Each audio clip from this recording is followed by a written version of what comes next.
आप उधर धूप चढ़ रहा है, इधर बहुत छाव चढ़ रही है।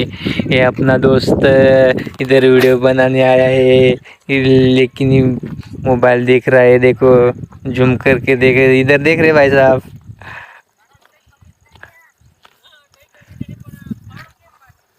देख सकते हैं उधर बहुत धूप पड़ रही है। देख सकते इधर बहुत छाव है।